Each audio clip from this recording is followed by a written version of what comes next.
Right, I remember to press record this time, so I don't have to re-record it this afternoon. Okay. Right, so if that's okay, I've got a bit to get through this morning. Welcome from wherever you're calling in from. As I say, great to see you all coming in. Welcome, Aman, new to the call. Ewan, Matt, good to see you. Richard, great to see you on the line. Thank you for coming in. Sue as well, looks okay there. Nigel, that's fantastic. So there's a bit to get through this morning. I want to focus on one thing and one thing only, which is what you do when the customer says no. And first of all, if none of you have ever had that, then I'm guessing you're not speaking to enough people, or actually maybe you should be sat in my chair, because I could do with what you're doing, what you're doing right. But maybe I've just got a few years on everyone as well. So, but I've deliberately left in a little bit of time. Normally I try and rush too much information through, and that can be counterproductive sometimes. So I think I've left a little bit of time at the end for Q&A, but keep them coming. I'll try and keep an eye on the chat screen as we kind of go through there. Let's major on. Good morning, Soren, as well, for joining us. Long time no see, and Maxine too. So if you've had a chance, a number of you done this already, put in your LinkedIn URL, because this is as much about meeting others or engaging with others as it is for what we can learn. You're welcome to do that anytime between now and the end. And if I could, because I recognise sales is my number one job, but it's not the same for everyone else on the call. So where would you call your score yourself at the moment in terms of handling customer objections if they say no? What do you do? How confident are you at dealing with that bit of the sales process? That'd be really interesting to know where we're kind of starting out from. Jane, yeah, absolutely. I'll be looking to end 12 on the nose. I could have also called this great communication skills for sales people, because I believe communications, one's ability to communicate with other people, is the very heart of sales, building relationships, trust, all of those things. Okay, so for those of you that don't know me that well, I'm a sales trainer for SMEs, long career in corporate sales, which is how I know some of you on the call. I'm also a visiting lecturer at Aston Business School, and I'm a co-presenter of Thrive in Sales podcast. I'm also very interested to know, because this is a number of webinars that I do every Wednesday, 11 a.m. They're all free. But I'm really keen to know what subjects, sales-centric subjects, you would like some information on, and it would be fantastic to learn some more about that. What's in your head? What's going through your minds? Because I'm just a delivery mechanism. That's all. And there should be some time for more Q&A today, as I kind of mentioned. Morning, Amit. Welcome along. Okay, so we are so generally I'm imagining a sales process here with a number of steps in it. Value proposition, we've talked about all these in previous webinars. Value proposition at the start, with go-to-market strategy, lead generation, qualifying the opportunity. If it's a big opportunity, then a pursuit strategy. And I'm imagining us here being in negotiate or trying to close, and therefore the customer has said no. What do we do now?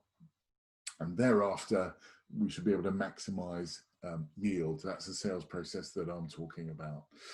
So, proposal's been rejected. So if you follow, first thing to say is that if you followed the sales process correctly with all the steps, you've qualified the opportunity, you're working on the right kind of opportunity, which stands as the law firms would call it, a reasonable prospect of success, greater than 51%. For anyone that's had the joy of going through a process like that. Ideally, if there was going to be a no, we should get the no much earlier than going for the close, trying to close the deal. Welcome, David. So what do you do when someone says no? Do you run for the hills? Are you lacking in confidence at dealing with that? Or, you know, how do you respond? Everyone responds in some way, whether it's consciously or unconsciously, and it'll be really interesting. And I'm asking purely rhetorically what you do in that regard. Here's the facts. If you've created a decent impression with the organization, with the people that you've spoken to in the organization, to get to the place where you're trying to close that deal, and it's a no, you should get some feedback. You have certain rights as the vendor, as the sales organization, as the supplier, however you call yourself in that regard. You have certain rights too, and I do believe you have a right to at least ask for feedback, and it's how you ask for it that I think is key to what happens next. So, as I say, depending on how you respond to no, that will also, how you respond to that will also tell the client, prospect, loads about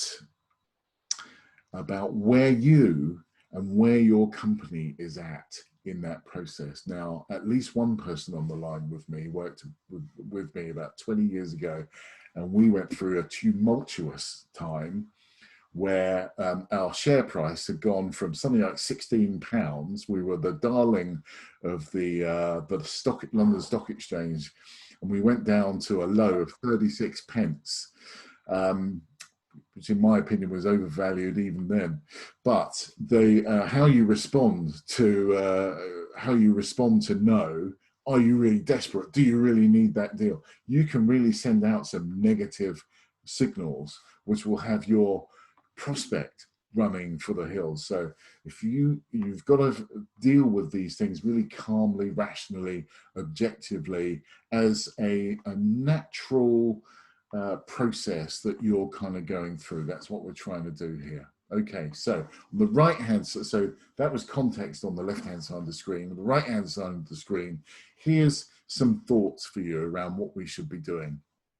So first of all, you have to leave your ego, your vanity at the door, because that could end up costing you a lot of money or a relationship. You've got to leave that, keep it in check. Of course, everyone's got an ego. I've got an ego, I've got an ego, and it's important that it remains healthy and not oversized, and that you keep it all in check. Yes, thanks, Sue. Right, so calm, objective, and curious, because what you want at that point, that's an opportunity for you to gain more information about what's going on in that client's head, in the organization. It's a chance to get some feedback. So we're trying to obtain the brutal, unvarnished truth, because it's only with those sort of cold, hard facts that we can respond to, we can potentially do something about, or not. That's a decision, that's a right that you have to make as well, as to why the proposal isn't going forward at that time. So we've got to ask why, but not in a whiny way, like a small child, being upset that they can't have an ice cream. And there's plenty of grown-up salespeople that do come across as whiny, small children, by the way, if you're not careful. Morning, Ralph. And Alan. So you've got to ask why in a responsible, in a business-like manner, and something which is authentic to you. And when you first try this, it may be that you're uncomfortable. Some of that is to be accepted, actually. It's not a comfortable conversation to have when there's some conflict there, there's a bit of tension in that conversation. So try this. So I've just asked for the order, if you like, which is the one thing that salespeople should do and probably forget to do a lot of the time. So someone said, no, you can't have it because of whatever reason it might be. So the answer is, I'm responding now. It would be rather than, well, why not, which is very confrontational, not likely to lead to a high gain response. I would respond to that as, oh, okay, because that invites them to fill in the rest of that sentence in a low tension, trusting kind of manner. So we're not going for the jugular. That's 30 years ago, no longer has its place in the marketplace. We're trying to be constructive, consultative, professional, all of those words, and calm, rational, and curious as well. So we invite them to fill in the rest of the sentence. We come in with because, and then whatever they tell you next drives the rest of the conversation. Now, you may not always be able to speak to the decision maker, and the decision maker can have multiple different meanings. If you're selling to an individual, if you're involved in a business to consumer sale, mortgages or financial services or something like that, or even products and services, then the chances are that if it's a standalone person, a single person, they are the decision maker. But if they're part of a family unit of some kind, they have a spouse, they may want to consult.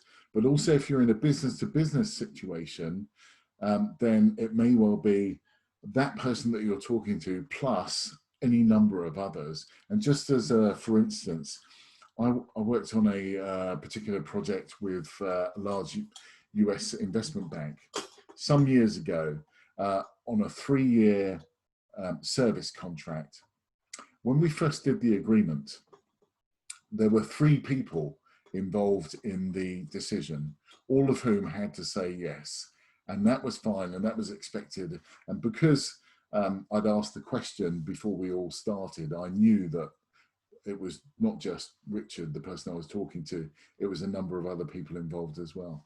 Now, when that agreement expired 3 years later and we wanted to renew it with the customer, we'd been through a whole financial process, market crashes, we do every 10 years or so.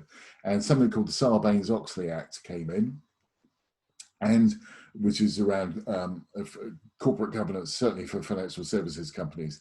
So the same agreement, which is the same amount of money on an annual basis, took 26 people to say yes to that decision. So we've gone from 3 to 26 people in 3 years. And that gives an idea of how complicated, how complex business to business sales can be sometimes. So the same deal, 26 different people. So recognize you may not be able to get to all of those 26 people. So it's vital that you respond in a way which is constructive, which invites the truth, if you like. So, and if you can't speak to the decision maker directly, but someone else has to feedback, maybe they're in procurement, maybe they're in project management, the person that you've engaged with, you need, if you've built trust with that person on the process, on the engagement all the way through, what you're trying to do is invite them to tell you the unvarnished truth, and it may be an uncomfortable truth. Now, because sometimes we don't like having those tense conversations, we'll try saying a form of words that protects our feelings or their feelings, or something like this. And I came across this just recently with a client of mine that was had only had spoken verbal communications with a marketing consultant, and they thought they were genius. They thought this marketing consultant, who was going to really take them to the next phase, not a competitor of mine, by the way, different space. And but it all fell foul when they got the written communication through, and that forced them to think that, oh my goodness, we've gone from someone that I esteemed all the way up here, and all of a sudden I've got a written proposal from that company, and actually they've gone from a 9 out of 10 down to maybe a 3 or a 4, because the written proposal, there were any amount of errors, any amount of grammatical errors, numerical errors. They even got the spelling of the company name wrong. It could not be wronger. I'm not even sure wronger is a correct word. But anyway, so that was a difficult conversation, and because I coached that guy, I told him that you've got responsibility, first of all, to ask more questions of that vendor. You know, what's going on there? How have they, you know, because if they mess you up at this stage, what are they going to do when they're working with your live clients? That's a red light for me. So now we could have opted to say, well, we're going with someone else because they've got a better proposal or something like that. But so we fed back to that marketing consultant that had made that error on all those errors, actually over 100 errors in that document. We told them, I'm really sorry, we can't go forward because we don't trust you to get this right. And these are the reasons why. Now, I firmly believe that was the right thing to do. It was not an easy conversation to have. And the guy was, you know, visibly upset when he received the news, but I believe that was the responsible thing to do, is in case of practicing what you preach. But actually, there's still a relationship in place. I hope they'll put in mitigating steps. You know, pressing F7 spell check, for instance, that's a really good thing to do before you send something out. Anyway, but that was kind of the point. And we had that conversation. So the wrong thing to do would have been given the wrong information and try and cover it up just to make it more comfortable for us. That would have been the wrong thing to do.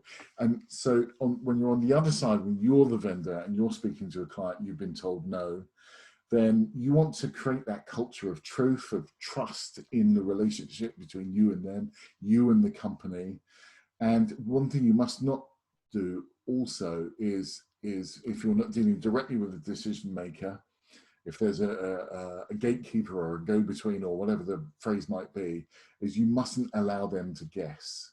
So, and a guess is worse than no feedback at all, because you're acting on incorrect feedback. That's why that sort of relationship of truth, of trust, of all those things is really important. So, as I told in previous webinars, no guessing, absolutely no guessing.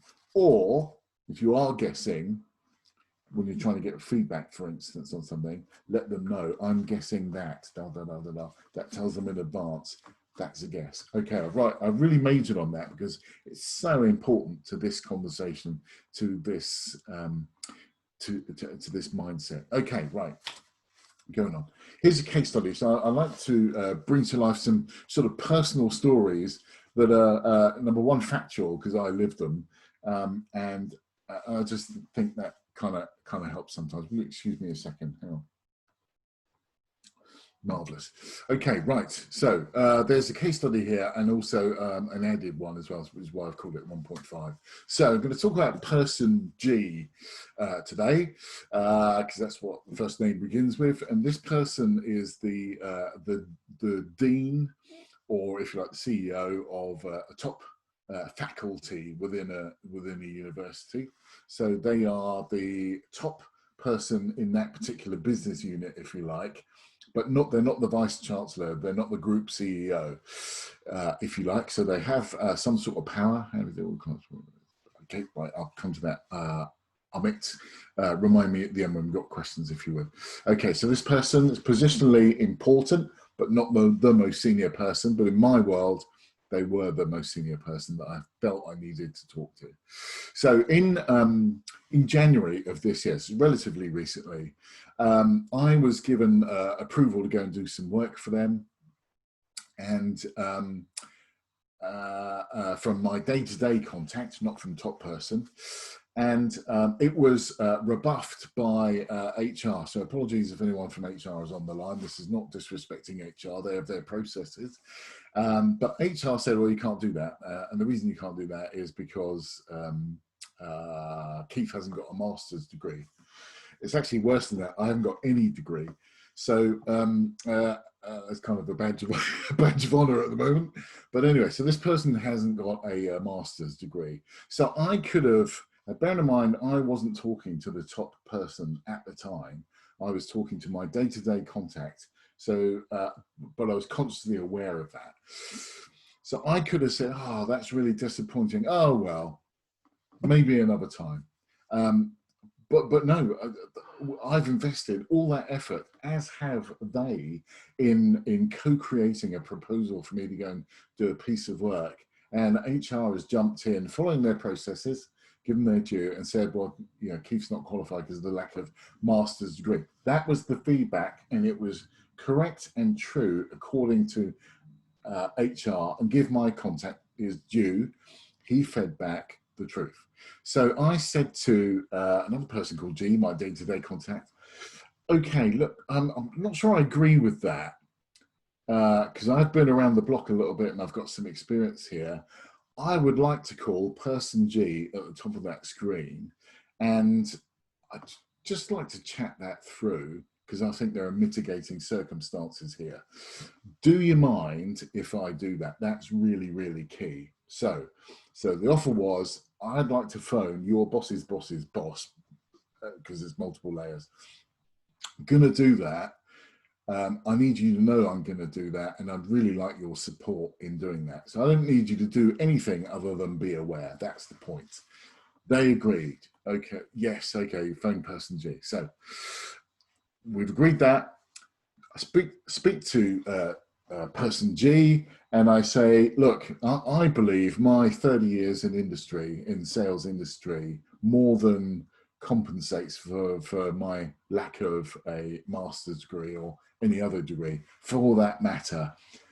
The important thing is G agreed. G has a conversation with HR, a very gentle one, that says, ordinarily, you'd be right. We prefer people to have master's degrees, but in this instance, I'm going to allow this to go through because of. So that's a couple of things there. Number one, that allows HR to retain their integrity. That's vital for anyone that works in an organization that has HR. Not often a highly regarded department, so we need to do everything we can do to make them a business unit of integrity. And all of a sudden, I've now got a relationship with the CEO of that business unit. So that's done a couple of things. It's overturned, and I can, my proposal becomes successful, and I can move forward and start doing work for them. So that's the lesson kind of learned there. So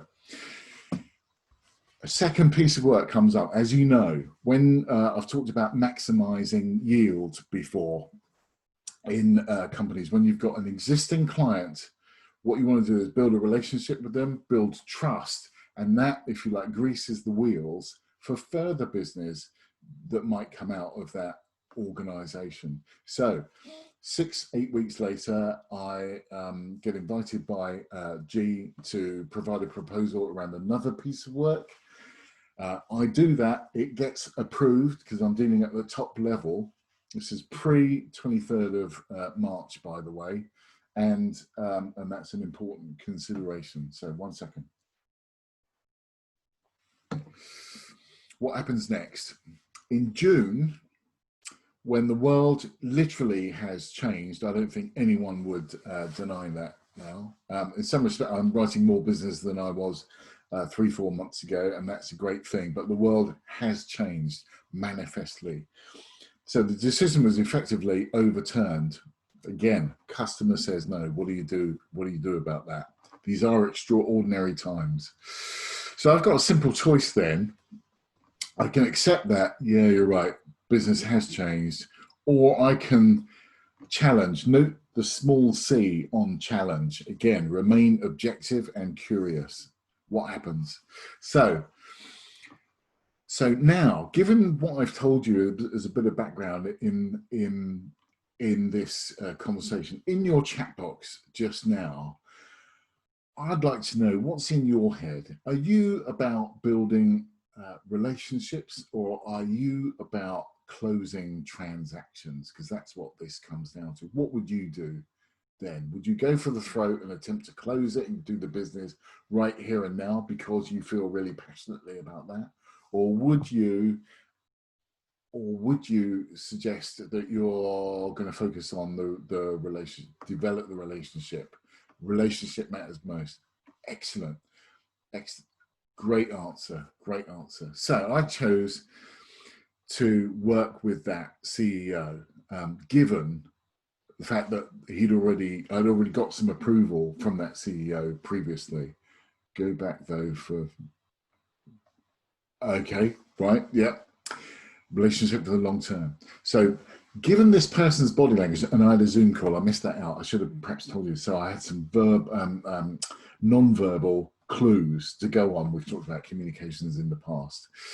So I could tell by body language, by vocal tonality, the way that we slow down and adopt an authoritative position, and we increase our voice and frequency to deliver information as well. So those are all clues. So it's not just the words said, it's the way that they're said, the body language, everything else going into that. I believe there was more to explore there. So this person told me that because of these extraordinary times, they're having to work extra hard with the board of their organization, with the various directors, officers, pro-vice chancellors, all of those people. There are about 39 of them on the operating board. And he said something which was, it made himself quite vulnerable. He said, Keith, I only have so much political capital to force or impose decisions on my board, and I need to keep my powder dry. Now, I don't know about you, but when I was told that told me a couple of things. A very high degree of trust, and that's why I've been so careful with names and institutions. I want to remain discreet, but contextually accurate. If someone discloses something like that, you have got a relationship of high trust, and I wouldn't undermine that for any reason at all. You can work very long period of time to create that environment. So disclose that piece of information for me. They made themselves quite vulnerable in that regard. It was an outbreak of honesty, if you like, and a measure of trust in the relationship. So on the right hand side, I would agreed that we would keep an open line of communication. We agreed, actually, it was a joint contract that we made with each other. We would keep an open line of communication as things go forward, as they unfold. We will pick up later in this year, in 2020, when there's more clarity, when we know more about the world, about the economic situation and all the rest of it. But the key is I get to fight another day. That's the kind of point I wanted to get. And now I've got a quality relationship with the CEO for more opportunities down the line, and there's that trust. You can work a lifetime to build relationships like that, and you can undo it in the blink of an eye if you're not careful. So what have I got to do? Yeah, of course, I've got a decision now that's been put out 6 months probably, possibly even 7, because 6 months time is Christmas. Just thought I'd put that out there. So I've got to generate more pipeline in the meantime. Job number 1. Okay, case study number 2, a UK telco, corporate that I've kind of worked with. So the employer I was working for at the time had not won any new. So what does that mean, new? There are 3 types of business that you can write. There is existing business, so an existing client. So perhaps you've written a mortgage for someone, and they come along to you, that same person comes along and wants a mortgage on a second property. So that's a new piece of business with an existing client. Let's say that person that you've written the mortgage for refers you to someone else. A warm referral, so-and-so wants to buy more property. Will you write a mortgage for them? That is what I call new. It's a new person. It's a new piece of business. So that's why I've called it new. You may not have heard that term before. It may be slightly American, but it just helps contextualize what kind of business relationship. So anyway, main point, the employer, and I didn't know this when I joined them, had not won a new piece of business for 2 years. Can you imagine? And the reason for that, and again, I'm not going to name this company for sure, but in fact, they don't exist in that current state. They had created a culture of fear for salespeople or program managers that also had sales targets for what would happen if they pursued a piece of business and then lost. All of a sudden, their career would come to a shuddering halt. They would become persona non grata. They may even be encouraged to leave. So I go into an opportunity with a large telco, and which is new. They've never done business with this company before, and I used an opportunity that we had low probability of winning, in my judgment, but there aren't that many telcos in the UK, so I've got to find opportunity to work with. Low probability, but high profile. It's quite a high profile company, and it was a high profile bit of business within that client company. So I used that opportunity to meet lots of people along the way in that company to, build credibility for my employer, if you like, as being a great company to work with in that area. And we talk about that more in webinars 4 and 5 around asking high gain questions and a pursuit strategy. I lost that piece of business, which could have been terminal. And I'll tell you why it wasn't terminal in a second. So we lost that piece of business. I came across shortly after, I came across a second piece of business, again, low probability because there are lots of other competitors, Accenture, IBM, all those people in the account.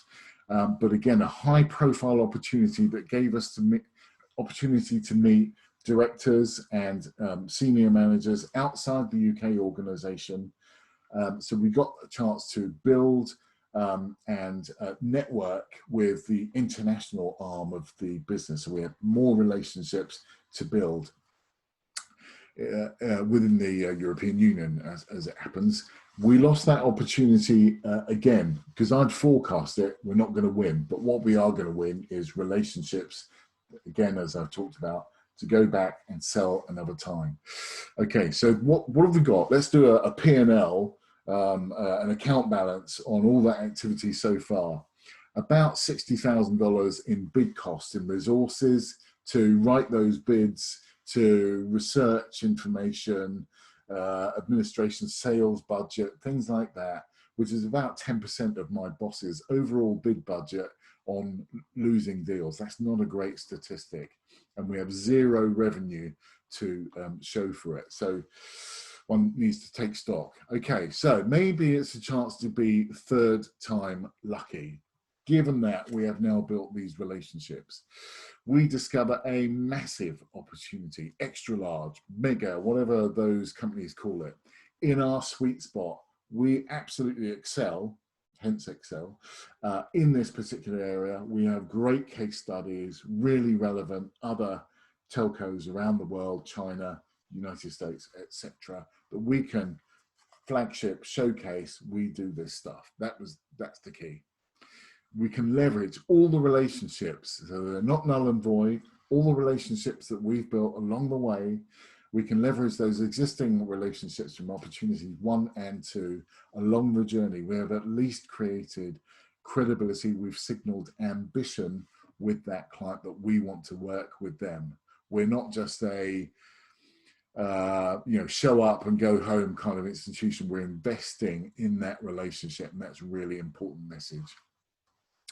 We obtain an executive sponsor internally in my organization. So I've got, if you like, political support within my organization to go after Keith? Instead, we called this deal Project Maguire. And the reason being, I don't know if anyone's seen a movie called Jerry Maguire, great movie, where I think it's, Cuba Gooding Jr. says, "Show me the money." So that was the context. The context was, Keith, show me the money. So we obtained an exec sponsor both for my employer and also in the client account. That was a key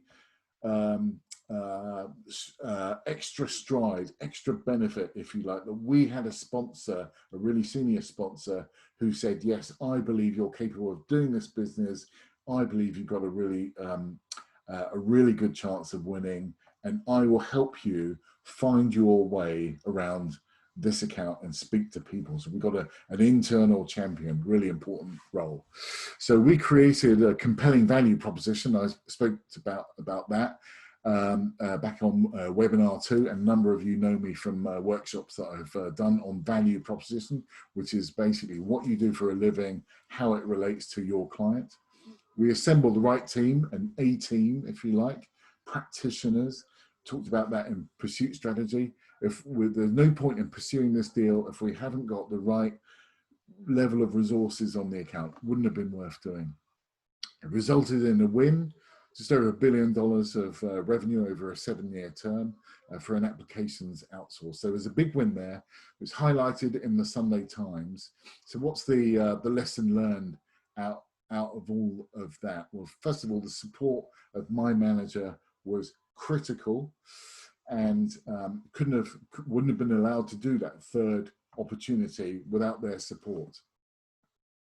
And it was right in our sweet spot, our target market. We have fantastic case studies of where to do this already. And then the other quality of business people, of salespeople, which is persistence, the ability to recover from a no. And because we're looking at the bigger picture here, and to go back and try again. And that shows the client company that you're interested in not just right here, right now, transactional business. You want to be right up here in the value chain around being trusted advisor and all the stuff that we've talked about before. Okay, right. So, going to whiz through this one because I want to keep us on time. Okay, so large Swiss American bank for supply of their network hardware around the world. If anyone's ever worked with investment banks, they are full of alpha people. And in fact, the thing so the tough negotiators, where sometimes the only thing I wonder about sometimes when the negotiation starts is that, the only thing they know about money is that 9 is less than 10. I don't know if any of you have clients like that or have worked with clients, is that it's all about money, money, money. And to a certain extent, you can't get away from that. Money is important, but that's why it takes extra effort to expend or extol the virtues of value, the kind of value that you're going to create for your client. And everyone in that world thinks they're an investment banker, whether they work in finance or in IT, they just all think they're investment bankers. It's an interesting and a bit of a wacky world, an intoxicating one for sure. And then Tokyo calling. Okay, so what happened? What was the issue? That was the background. What was the issue? So we agree a global framework to that they will buy all of our hardware for all of their uses around the world. They had something like 62 offices around the world. And we found out within days of closing this deal that their Tokyo IT firm, department, had awarded a contract for the trading floor to a local vendor in Tokyo, nothing to do with the company I worked for. So that was the issue. What do I do? So I call the decision maker in London and I say, hey, James, because that was his name. James, I thought we had a deal. I just found out this has happened. What can we do? James overturns Tokyo's decision, which must have caused a great degree of fallout with that relationship. But his word was his bond. We'd come to an agreement. That was the key. Tokyo, my account team in Tokyo were amazed. They'd actually received an email say, sorry, you've lost, we've given it elsewhere. That's how I came to know about it. And that engendered loyalty because I'd done them a massive favor. And you will find opportunities in your work where you're able to exert some influence for the benefit of others. and that's a great thing that leads to creating more loyalty in your network. So the conclusion was that we had a courageous conversation at the time with the London decision maker who had some integrity, some trust, and overturned that decision. That must have created some fallout. They must have handled that somehow. So the point is, stand your ground. You have certain rights as a supplier if you've got a contract in place. And this is going to dictate, are you an account manager, which I call a real business person, or are you an account servant? An account servant is a mindset, if you like. It's a slightly weaker mindset where customers phone you up. I'd like 2 of these, please, Keith. Okay, Mr. Customer, here's 2 of those. Thank you very much. You're serving your customer. And to a certain extent, we are all serving our customers. But also, over and above that, we are, I hope, advising our customers. Okay, Mr. Customer, you think you want 2 of those. Why do you want 2 of those? What's the project all about? Well, in that case, I recommend this instead. That's consultative selling. That's high value.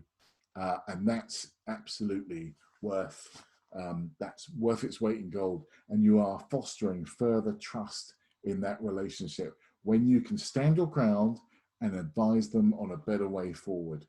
They have a right to refuse that advice, of course, but you've done your bit, which is invest in that relationship. So welcome if you've just joined. Put your name, your LinkedIn URL in the chat box. That'll be fantastic. I'll carry on if that's okay. So my point is, contracts are two-way. You have rights as well as the client has rights.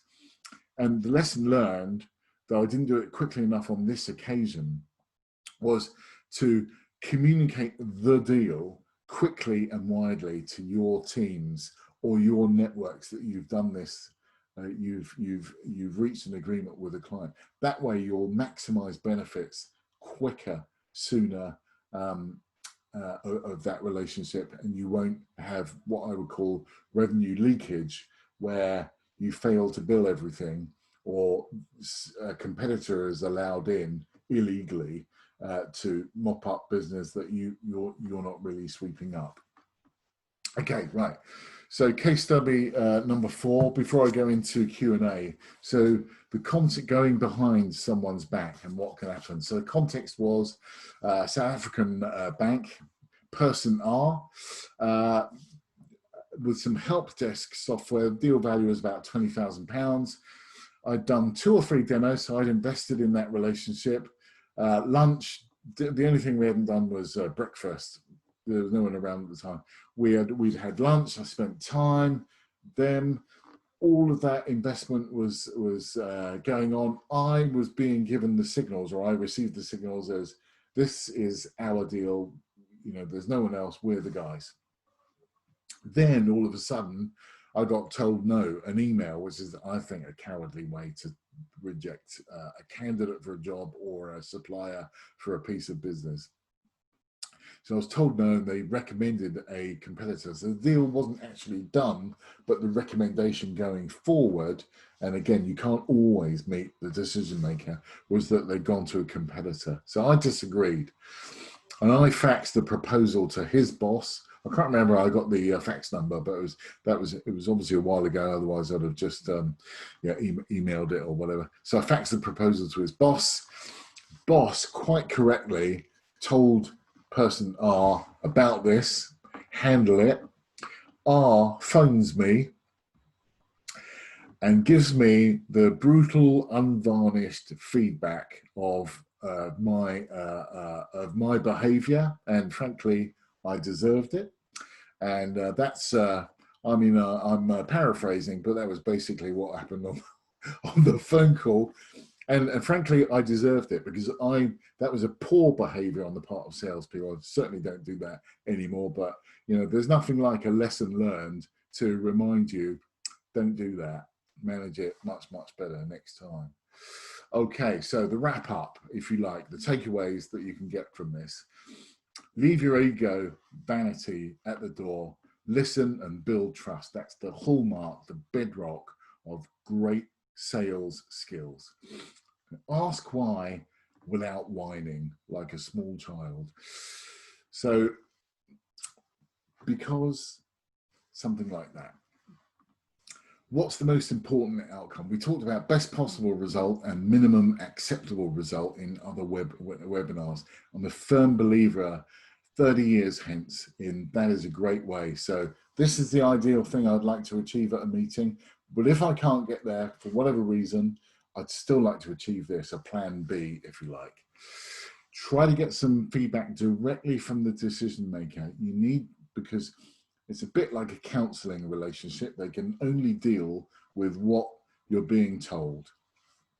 So if you're being told inaccurate or false information, then that leads to wasted effort, if you like. Ensure that you've got the support of your manager, or if you're working for yourself, just be mindful of perhaps you should, in terms if you have a coach, chat it through with your coach and make sure that or a peer review. Am I doing the right thing? Do you think this is a good thing to do? Just have a second check if you're going to do something which is, shall we say, not straightforward. And are you all about long-term relationships, yield, if you like, from relationships, which we talked about in webinar 9? Or are you a short-term opportunist? And there are occasions when short-term opportunism, taking the deal now to pave the way forward for a bigger deal later on, there are occasions when that can work.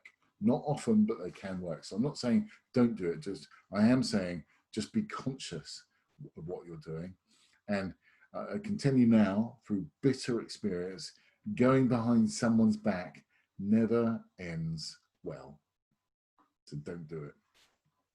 Get support first. Okay, right. So we've been through, and I've been talking far too much. So on a scale of 1 to 10, where would you score yourself now with all the stuff that we've been talking about on dealing with an objection? So 1 is wow, we've gone backwards, or 10 is I am brilliant now. Okay, well done, you. 7.5. And can I ask, what one thing are you going to start doing now? And what one thing are you going to stop doing? Confidence is key. Absolutely, it is. Yeah. And okay, Amanda, fantastic. Okay, right. Amit, thank you for that, Soren. Excellent. Okay, I just realised one of the lines, Soren, you might have felt upset about. So anyway, wrapping up. The next webinar on Wednesday, I am going to do one. I'm going to do one every single week because I kind of like doing them. I am asking you on the line here if there's a subject that you want to know more about. Put it in the chat box or message me separately on what you would like to talk about, and then I'll do what I can to prepare some fresh or my point of view around that subject. I would love to hear, because otherwise I'm guessing, and as we always say, no guessing. So it's going to be next Wednesday. I don't think I'll post it on LinkedIn, but I will do after very shortly after this, and send you all a link to it. But I'd love to know more about okay, so Kenyanito, what do you mean asking the client why they can't engage? If you can, that would be really interesting. Okay, so I am doing an interactive workshop. At the end of last week's webinar, I was asked, can we do some more on LinkedIn? There were lots of questions came about on that we couldn't answer all the time. So I want to do a more focused one. It'll be an hour and 3/4. It's a chargeable one, so you can wait for a free one later on, or you can come to a chargeable one. It's an hour and 3/4. It'll be more bespoke. There'll be less numbers involved, and it will be highly interactive, and you'll get some expert feedback. So if you want to come along to that, you're very welcome. It's 11 o'clock tomorrow morning, and I'll include a link on the follow-up email later on. Okay, there we go. So it'll be about LinkedIn if there's more stuff that you'd like to know about that. I would love, if you've enjoyed this, if you learned anything from it, I would love a recommendation, please, if you can find it, find the time to do that. Or if you follow me on Eventbrite, then you'll get to know about all the events that I post up there, and I've got to get around to posting some more. Okay, brilliant. So I'd love to, if you can, very welcome to unmute yourselves, and if you ask any questions at all. You don't have to, but you are very welcome to ask questions. Brilliant. Yeah, Nigel, do you want to? Thank you, Keith. Thanks, first of all, for a fantastic presentation this morning, in the same vein as the other 9 or 10 you've done, so congratulations for that. The one thing I just do want to ask, right at the start of the session, you said you need to ask why you didn't win the business without asking the question why. And then, of course, you lent into allowing the other party to explain when you said because. But what, in your experience, is the best question to ask without using why about asking for the business in that sense? Sorry, what's the question you should ask to actually ask for the business? Yeah. Without clearly without using why, but before you invite them to say because. Okay, right. So, well, to ask for the business, it should be a natural conclusion, actually, to all the activity that you've done. And I would ask something quite gentle. I guess it's called a trial close or a test close, which is there anything else you need to know? Are you happy with everything that you've heard? So if it's a coaching session that we're booking, something like that, I would say, okay, well, I've got some time free next Monday. Is 11 o'clock okay for you? That would So be deliberately there, Keith, then, if I'm understanding you correctly, it's almost like you're inciting a yes or a no response as opposed to giving them wriggle room to give you a big open answer in that sense. Is that true? Well, I think so, because you've got to know the temperature of the water, actually. It's a really good question. Thank you for asking it. You've got to know the temperature of the water, and you've got to, the client may be looking for some guidance on their part. They may not know what the next step should be, and they may be uncomfortable about driving it. So you've got to, again, through trust and all those positive aspects, say, okay, brilliant. Are you okay next Monday at 11 o'clock, or is Wednesday afternoon at 3 better for you? And that way you're sort of guiding them along that process, and that works. Good question. Thank you. Anything? No, thank you. Anything else? Anyone else got a question? No such thing as a silly question, by the way. There are a few silly answers, but I'll welcome any question. Or if you're just uncomfortable asking questions, message me afterwards. My details will be on the screen, and then you're very welcome, anyone on the call, if you want a 15-minute call next Monday or Tuesday to ask about something specific, you're very welcome to do that as well. If there aren't, I'm just going to check the, yep, okay, Ewan, yep, welcome. So I'll book on tomorrow, paid event. Okay, brilliant, Ralph, thank you. Okay, brilliant. So what other subjects would you like to discuss? I also, and I've only just found out about this in the last few days or so, I believe that you can save the chat from these meetings. I think, Nigel's nodding, so he might know more than me. If you scroll your cursor onto the various images of other people on this Zoom call, and you go to your own image, you should find 3 buttons up there on your image. I'm just looking for mine. I don't think mine's up there. If you look on the 3 buttons and you left click on there, it should give you an option to save chat or something like that. You're very welcome to do that, and that way any links or whatever in there, they'll be saved, and you can reference those. Have I recorded it? God, I hope so. I really hope so, because I forgot to do that last week. I just got all bent out of shape. So yeah, we are recording. I will later on this afternoon, when I've recovered, I'll put together a webinar, sort of post-webinar email, and I'll include the link that you can access the recording on. So the safe chat in the chat box is in the chat box. There you go. Right, it's in the chat box apparently. Thank you, Sue, for that. Appreciate that. Thank you, Ellen. That's really kind of you. So we talked about that. So resources. I think I've pasted into the chat box. I've written a blog on LinkedIn photos. I actually wrote it 2 or 3 years ago. I feel like a Dominic Cummings moment coming along, but I actually did write it 2 or 3 years ago, and everything that's in there hasn't been edited since. So I will update that. But there is a LinkedIn photo article that should make its way to you. Saves to OneNote, and you may wish to save screenshot or copy and paste it into Word. Excellent. That will be in your safe chat. You'll find my LinkedIn profile. If we're not connected, please do connect. I don't charge. And tomorrow's one will be about creating a LinkedIn all-star profile. And for those of you that know about LinkedIn, that would be your ultimate sort of, you've got everything in there that you need to do, and then some. And again, that'll be interactive. So save the chat box. All that remains to be said, and I think we are, wow, how about that, 2 minutes early. So thank you very much for listening. I didn't catch anyone falling asleep. That was great. If you welcome to connect, send me a note to Sales Marvel if you want to book that 15-minute call. No charge, no obligation. I just like engaging and doing this.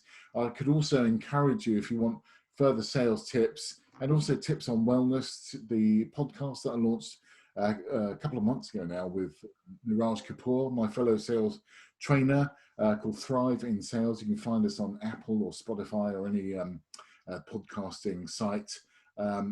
Again, we launch an episode every week. But we've got something like 400 or so downloads. So I'm really thrilled with the progress that's making. You're very welcome to listen on to that. Hit subscribe when you get a chance. But equally, thanks everyone for coming on the call. I am gonna pause recording now, but just remains to say thank you very much. See you again really soon, I hope. Thank you.